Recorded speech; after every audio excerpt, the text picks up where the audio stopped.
Hello guys, welcome back to my channel. তো কেমন আছো তোমরা সবাই? আজ আমি আবার চলে এসেছি নতুন একটা এক্সপ্লেনেশন ভিডিও নিয়ে। আর আজকে আমি এক্সপ্লেন করব সিস্টার ডেথ।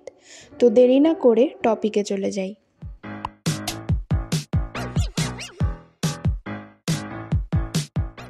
সিনেমার শুরুতে 1939 সালের ঘটনা দেখানো হয়, যেখানে একটা বাচ্চা মেয়েকে দেখানো হয় যার হাতে হলি ক্রস আছে।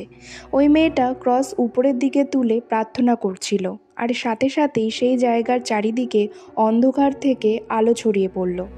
এর আসল কারণ হলো ওখানে প্রথমে সূর্যগ্রহণ ছিল, আর তারপরে আস্তে আস্তে সেটা কেটে যাচ্ছিল। কিন্তু ওখানকার সবাই মনে করছিল ওটা ওই মেয়েটার করা প্রার্থনার জন্যই সম্ভব হয়েছে, তাই সবাই ওকে ভগবানের দূত মনে করছিল। এরপর ওই ঘটনার 10 বছর পরের ঘটনা দেখানো হয় 1949 সালে স্পেনের। সেখানে নার্সিসা নামের একজন সিস্টার তার জিনিসপত্র নিয়ে একটা চার্চে আসে। সে এসে দেখে চার্চের গায়ে অনেক গুলির দাগ। এরপর ওখানে ওই চার্চের হেড নান আসে। উনি নার্সিসাকে চার্চের ভিতরে নিয়ে যায় আর জানায় যুদ্ধের পরে পুরনো সবাই এই চার্চ ছেড়ে চলে গেছে, শুধু সেই হেডনান, একটা সিস্টার ও মাদার সুপেরিয়ার আছে। আর এই চার্চটা তখন গরিব বাচ্চাদের হোস্টেল ও স্কুলে পরিবর্তন করা হয়েছে।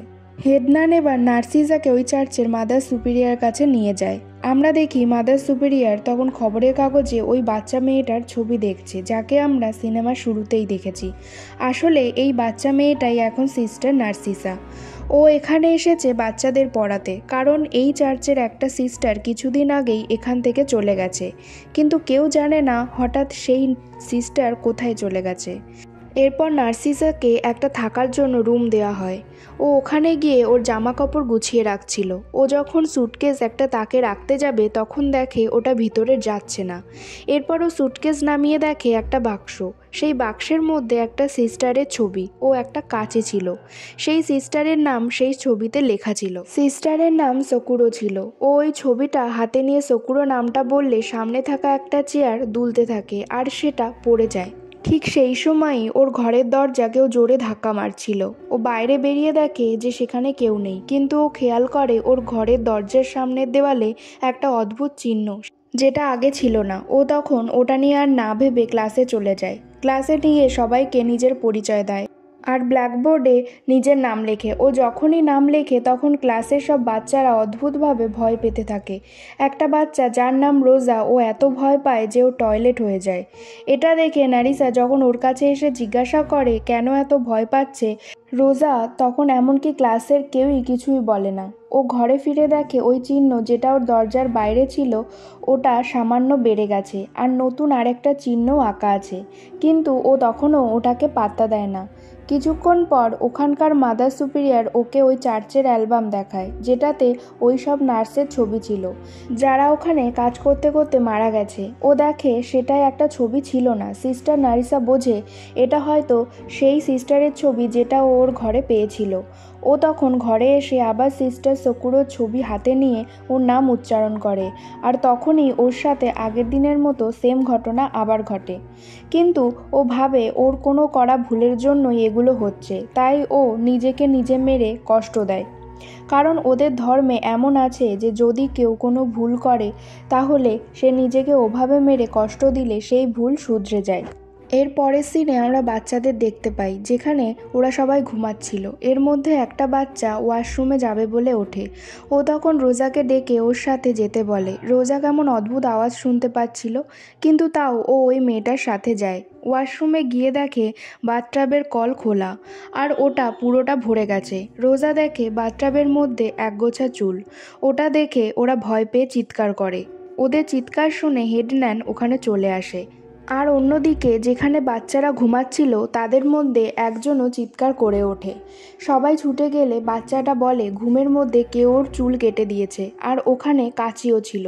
এদিকে রোজা যেহেতু বাথরুমে চুল পেয়েছে তাই সবাই মনে করে রোজাই এটা করেছে। রোজা বারবার করেনি বললেও কেউ বিশ্বাস করে না, এমনকি হেডনান ওকে মারেও এর জন্য।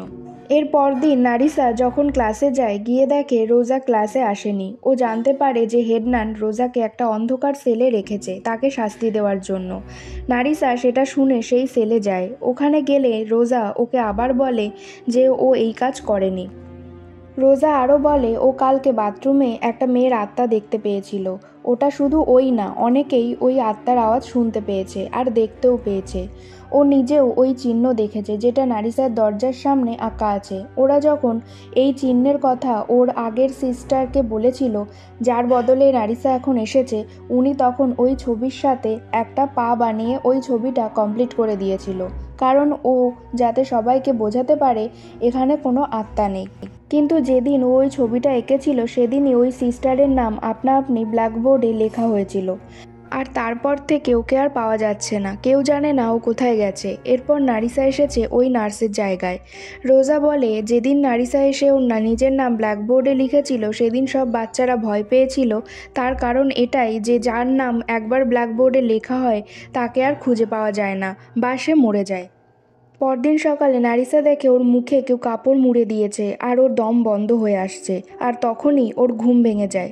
ও স্বপ্ন দেখছিল। ও উঠে দেখে ওই চিহ্নটা আরও বেড়ে গেছে, যেখানে ওই চিহ্নটায় দুটো হাত ও একটা পা আঁকা হয়েছে আর একটা পাই বাকি ছিল। ও ওটা দেখে আর ঘর থেকে বেরিয়ে ক্লাস করাতে যায়।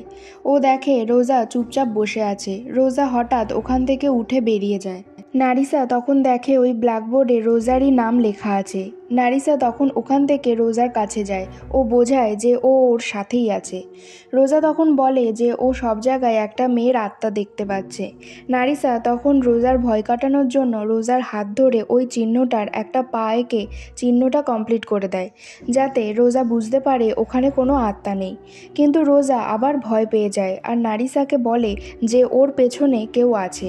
নারিসা ওটা দেখার জন্য পিছনে ফিরলেই কাউকে দেখতে পায় না, কিন্তু ও আবার পিছন ঘুরতেই রোজাকেও দেখতে পায় না। ও ভীষণ ভয় পেয়ে যায়। এরপর ও রোজার আরেকটা যমজ বোনকে নিয়ে রোজাকে খুঁজতে থাকে চারিদিকে, কিন্তু ও খুঁজে পায় না। ও হেডনানকেও জানায় যে রোজাকে পাওয়া যাচ্ছে না, কিন্তু উল্টে হেডনান ওকেই বকতে থাকে, ওকে স্কুল ছেড়ে যেতে বলে। দেখে এমন মনে হচ্ছিল যেন হেডনান চায় না যে ওখানে আসলে কি ঘটছে সেটা নারিসা জানুক। নারিসা হেডনানের কথা না শুনে রোজাকে খুঁজতে খুঁজতে একটা ছোট ঘরে এসে যায়, কিন্তু কেউ বাইরে থেকে দরজা আটকে দেয়। ও ওখানে বন্দি হয়ে যায়। এরপর ও ওখানে অনেকগুলো চোখ দেখতে পায় আর অনেকগুলো হাত এসে ওকে মারার চেষ্টা করতে থাকে। নারিসা ওই অবস্থায় জেসাসের নাম নিয়ে পালিয়ে যায়। এরপর ও একটা জায়গায় এসে রোজার বডি দেখতে পায়। রোজা মারা গেছে। ও খুব কষ্ট পাচ্ছিল, তাই ও ঠিক করে ওই চার্চ ছেড়ে ও চলে যাবে। ও যখন চলে যাচ্ছিল ওখানে আবার সূর্যগ্রহণ হয়। ও তখন ওখানে বসে সূর্যের দিকে তাকিয়ে থাকে, কিন্তু সূর্যগ্রহণ শেষ হয়ে গেলেও ও সূর্যের দিকে ওভাবেই তাকিয়ে থাকে। এইভাবে তাকিয়ে থাকতে থাকতেই ওর চোখ নষ্ট হয়ে যায়। কিন্তু চোখ নষ্ট হয়ে গেলেও ও যেন সব দেখতে পাচ্ছিল। ও দেখতে পায় সেই সময় যে সময় যুদ্ধ হচ্ছিল। যুদ্ধের পর অনেক ডাকাত ওই চার্চ লুট করতে এসেছিল, যার মধ্যে একটা ডাকাত সিস্টার সকুরোকে রেপ করে। এটা দেখে নারিসা চিৎকার করে ওঠে। চিৎকারের আওয়াজ শুনে প্রেজেন্ট টাইমে বাকি সিস্টার বুঝতে পারে যে নারিসা অন্ধ হয়ে গেছে। এরপর ওরা সবাই ওকে এনে রুমে শুইয়ে দেয়।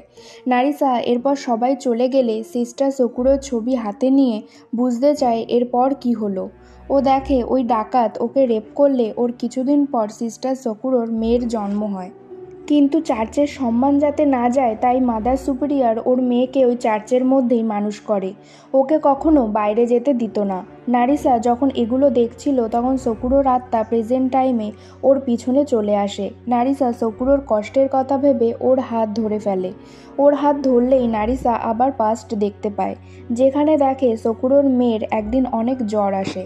কিন্তু জ্বর হলেও হেডনান, মাদার সুপিরিয়র আর একটা নার্স ওকে ডক্টরের কাছে নিয়ে যায় না, কারণ ওদের ধারণা ছিল যদি ওই বাচ্চা বাইরে যায় তাহলে সবাই জেনে যাবে এটা সিস্টার সকুরোর মেয়ে আর চার্চের বদনাম হয়ে যাবে। তাই ওরা সকুরোকে একটা ঘরে বন্দি করে নিজেরাই চিকিৎসা করতে শুরু করে। ওরা বাথটাবে ঠান্ডা জলে ভরে ওকে ওই জলে চোবাতে থাকে।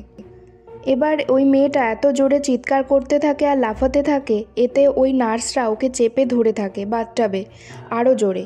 এরকম করতে করতে বাথটাবের ধারে মাথায় লেগে বাচ্চাটা মারা যায়। এর মানে ওই সিস্টারগুলোর হাতেই ও মারা যায়। শকুরো এটা শুনে সহ্য করতে না পেরে ও আত্মহত্যা করে। নারিসা এগুলো দেখে অনেক কষ্ট পায়। এরপর ও হাঁটতে হাঁটতে সেই ঘরের সামনে যায় যেখানে শকুরো আত্মহত্যা করেছিল। ওই ঘরটা বন্ধ ছিল, যেটাও খুলে দেয়। ঘর খুলে দিলেই ওখানে দুটো টাইম লাইন চলতে শুরু করে, একটা পাস্ট ও আরেকটা প্রেজেন্ট। ঘর খুলতেই পাস্টে শকুরোর বডি, যেটা ফাঁসিতে ঝুলছিল, তার চোখ খুলে যায়। আর এরপর ও ওই 3টে নানকে, যারা ওর মেয়েকে মেরেছিল, তাদের সবাইকে ভয় দেখাতে থাকে, যেটা প্রেজেন্টেও হচ্ছিল। এরপর এক এক করে শকুরো পাস্টের ওই 3জনকে মারতে থাকে, যেটা প্রেজেন্টেও ওরা এক এক করে মারা যেতে থাকে। এভাবে শকুরো ওর মেয়ের মৃত্যুর প্রতিশোধ নেয়। ওরা মারা গেলে আবার সব স্বাভাবিক হয়ে যায়। এরপর ঘটনা চলে যায় 40 বছর পর 1991 সালে, যেখানে ওই চার্চ স্কুল অনেক বড় ও ভালো হয়ে গেছে, যেখানে নারিসা এখনও পড়ায়। আর ওর এখন অনেক বয়স হয়ে গেছে। আর এখানেই এই সিনেমা শেষ হয়ে যায়। তো কেমন লাগলো আজকের এক্সপ্লেনেশন অবশ্যই কমেন্ট সেকশানে জানাবে। ভালো লাগলে লাইক সাবস্ক্রাইব করবে। আর হ্যাঁ, সাবস্ক্রাইব করার সময় পাশের বেল আইকনটি প্রেস করে দেবে, যাতে আমি যখনই নতুন ভিডিও আপলোড করব তার ইনস্ট্যান্ট নোটিফিকেশান তোমাদের কাছে পৌঁছে যায়।